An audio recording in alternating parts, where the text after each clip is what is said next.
This is Autoline Daily, the show dedicated to enthusiasts of the global automotive industry. Could the Chevy Malibu or Impala be making a comeback? A few weeks ago, reports came out that Cadillac is dropping the CT4 sedan, but is keeping the CT5, including a next-gen version scheduled to come out sometime in 2028. Well, a source tells Autoline that Chevy is also developing a vehicle from the same platform as that next-gen CT5. That platform is said to be a modified version of the current CT5's Alpha 2 platform. It's supposed to get the same treatment announced for the next-gen Escalade IQ, which is a more centralized computing system with fewer control modules. Enthusiasts will be happy to know that our source says a manual transmission and a V8 engine are still on the table for both the Cadillac and the Chevrolet models. However, we will caution full-blown enthusiasm for a new Chevy sedan. While a vehicle is in development, it doesn't mean the company will follow through with launching it. It's also possible this could be something like the next-gen Camaro. But it does make a lot of sense that GM would want more than just the CT5 on the Alpha 2 platform. The one question I keep coming to is, would U.S. buyers want a new Chevy sedan? I'm not convinced. However, GM is planning to make expanded efforts into other global markets, including a push back into Europe, and I think that's where a Chevy sedan would make a lot more sense. And as part of these expansion efforts, GM promoted Mike McAfee to president of Africa, the Middle East, Europe, Australia, and New Zealand. The current managing directors of those regions will now report to McAfee, and McAfee will report to Rory Harvey, the company's executive VP and president of global markets. It sounds like GM would like to see more sharing and collaboration between the regions, and by putting one person in charge, it hopes to speed up development. I feel like Waymo has really amped up its expansion efforts ever since Tesla kicked off its robotaxi service in Austin, Texas, and today is no different. Waymo announced it will launch in Las Vegas and San Diego next year, but it still does need to secure deployment permits in San Diego. And perhaps most surprisingly, Waymo is planning to bring its service to Detroit. However, it didn't say when that will happen. Waymo already tests vehicles in Detroit in the wintertime as a way to improve its capabilities in the snow and on the ice. And for really deep snow, it's also testing in Michigan's Upper Peninsula. In addition to the expansion announcement, Waymo said it plans to start adding its new purpose-built robotaxis that are made by Chinese automaker Zeekr to its fleet this week. Automakers in Europe are struggling. Sales are still below pre-pandemic levels, which has forced companies to cut costs in order to save cash. U.S. tariffs and fierce competition in China are also impacting their profits.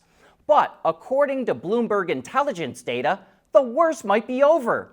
The Stoxx Europe 600 Auto Index, which tracks the performance of 600 automotive and supplier companies in Europe, is expected to see a boost to its earnings per share in 2026 and 2027. It says European automakers are expected to recover thanks to new EV subsidies, as well as efforts to reduce costs and introduce new models, which should start to pay off next year. At CSP, we work with OEM engineers across the country on their journeys to lighter, safer, and more eco-friendly vehicles. Learn more at thecsp.com. Tesla struggled in two of its biggest markets in October. Over in China, the EV maker shipped about 61,500 vehicles from its factory in Shanghai, down almost 10% from a year ago, according to the China Passenger Car Association. That number includes models that were exported and sold in China. While Tesla was down, new energy vehicle sales in China were actually up 16% last month. Tesla also had a tough October in parts of Europe. It posted big double-digit registration drops in Sweden, Denmark, Norway, Spain, and the Netherlands.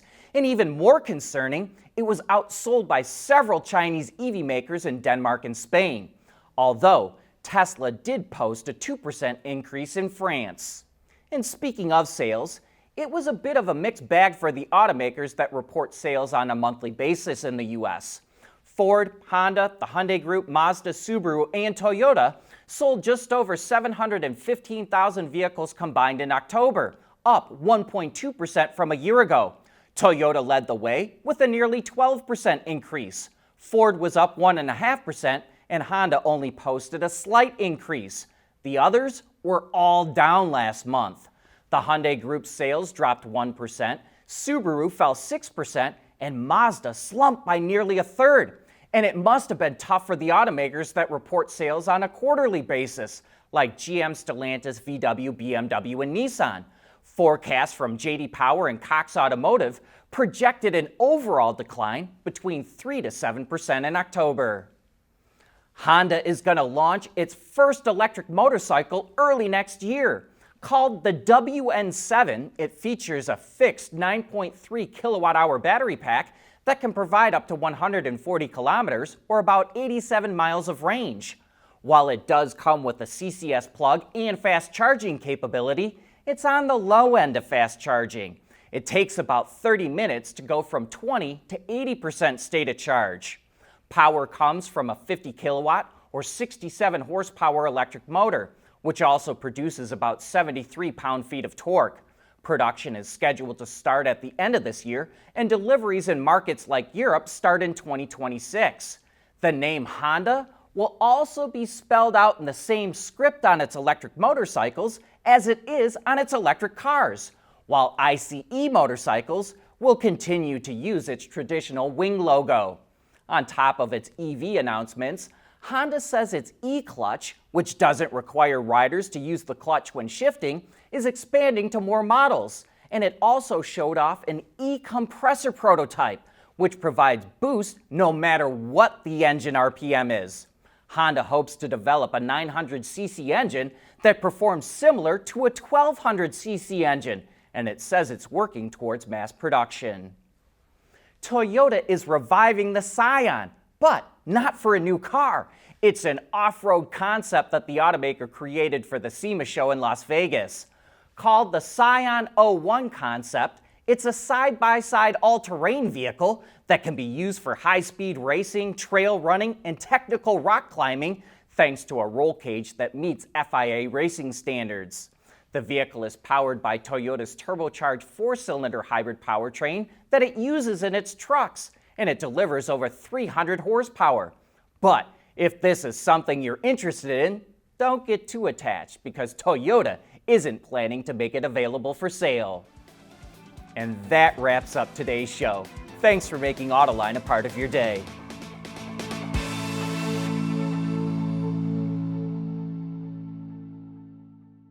Autoline Daily is brought to you by Alex Partners, when it really matters. CSP, the Composites Solution Partner.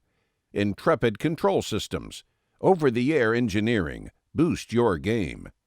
And thanks to the following YouTube and Patreon members.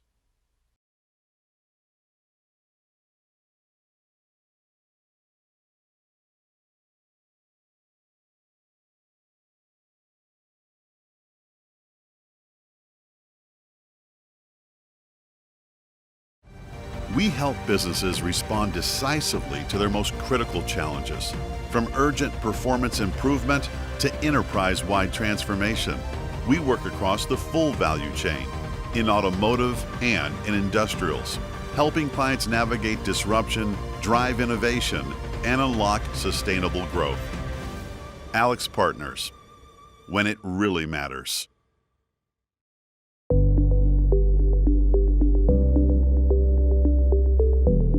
Developing today's vehicles, issues can happen in an instant. What good is knowing your problems without the data to solve them? Meet Wireless Neovi Cloud, your secure off-the-shelf solution, empowering real-time collaboration for quick resolution. With Wireless Neovi Cloud, your team can prevent issues before they can escalate. Driver communication data and remote diagnostics to analyze and resolve your problems using OTA.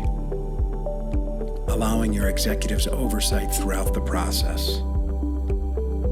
Wireless Nearby Cloud, your vehicle update solution in production and on the road. Intrepid Control Systems, driven by your data.